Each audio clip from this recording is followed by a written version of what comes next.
Brazil প্লেয়াররা অভিনয়ের জন্য সেরা রে। এ কথাটি কেন বললাম? কারণ আপনি একটা জিনিস প্রতিবারে লক্ষ্য করে দেখবেন, যখনই ইন্টারন্যাশনাল এর জন্য ম্যাচ আসে, যখন ব্রাজিলের কল আপ হয়, তখনই কোনো না কোনো প্লেয়ার তাদের ইনজুরিতে পড়বে। এইবারে তার কোনো ব্যতিক্রম নয়। এবার প্রতিবারের মতোই গ্যাব্রিয়েল মাগালাইস, অ্যালিসন, মার্কিনিউস ইনজুরিতে পড়েছেন, যারা খেলবেন না আগামী ফ্রান্স এবং ক্রোয়েশিয়ার বিপক্ষে দুটি হাই ভোল্টেজ ম্যাচ। আবার ফ্রান্সের বিপক্ষে ম্যাচের আগে ফ্রান্সের প্লেয়ার উইলিয়াম সালিবা তিনিও নাকি চোটে পড়েছেন। তাই অনেকে এটাকে একটি নাটক বলে ব্যাখ্যা করছেন, কারণ ব্রাজিলের নাম্বার 6 গ্যাব্রিয়েল ম্যাগালাইস এবং উইলিয়াম সালিবা ফ্রান্সের, তারা দুইজনের জুটি হলো বিশ্বের অন্যতম সেরা ডিফেন্ডার জুটি বর্তমানে, যারা দুজনে আর্সেনালের হয়ে খেলছে। যেহেতু আর্সেনাল এবার লিগ জয়ের খুব দ্বারপ্রান্তে আছে এবং চ্যাম্পিয়ন্স লিগের টপ 8-এ গেছে, তাই অনেকে বলছে এটি একটি নাটক সাজিয়েছে আর্সেনাল বোর্ড, যাতে তাদের প্লেয়াররা কোনো রকম চোটে না পড়ে। বর্তমান ব্রাজিল দলে নেইমার ছাড়া অন্য কোনো প্লেয়ারের ডেডিকেশন সম্পূর্ণ 100% দলের প্রতি আছে কিনা তা নিয়ে অনেকেই সন্দেহ প্রকাশ করে। কারণ ভিনিসিয়াস জুনিয়র একটি মন্তব্য করেছেন, যিনি যেখানে বলেছেন যে আমরা বর্তমানে দারুণ ফর্মে আছি, এখন ইন্টারন্যাশনাল ফ্রেন্ডলির সময়ে আমরা যদি কোনো চোটে না পড়ি তাহলে ভালো হবে।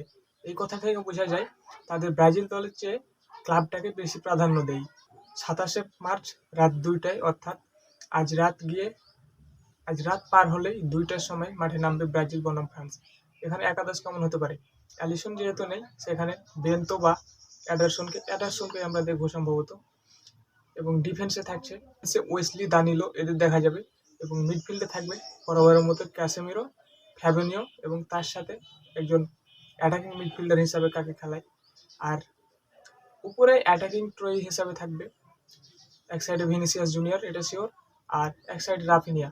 আবার নাম্বার 9 হিসাবে খেলাতে পারে নতুন ইগোর থিয়াগো বা জোয়াও পেদ্রোকে। তাছাড়া কুনিয়া আছে, যিনি অ্যাটাকিং মিডফিল্ডার হিসাবে খেলতে পারে। ফ্রান্স যেহেতু একটি শক্তিশালী দল, তাদের বিপক্ষে ব্রাজিলকে অনেক বড় পরীক্ষা দিতে হবে। আর ম্যাচটি যেহেতু ফ্রেন্ডলি, তাই অনেক প্লেয়ার সেফ খেলার চেষ্টা করবে। তাই এই ম্যাচটিতে হার জিত যাই হোক কেন, আপনি একজন ফুটবল প্লেয়ার হিসাবে আপনার এই ম্যাচটি নিয়ে খুব বেশি অসন্তুষ্ট প্রকাশ করার কোনো কারণ আমি ব্যক্তিগতভাবে মনে করি না। ম্যাচটি দেখার জন্য আপনাদের সকলকে আমন্ত্রণ রইল।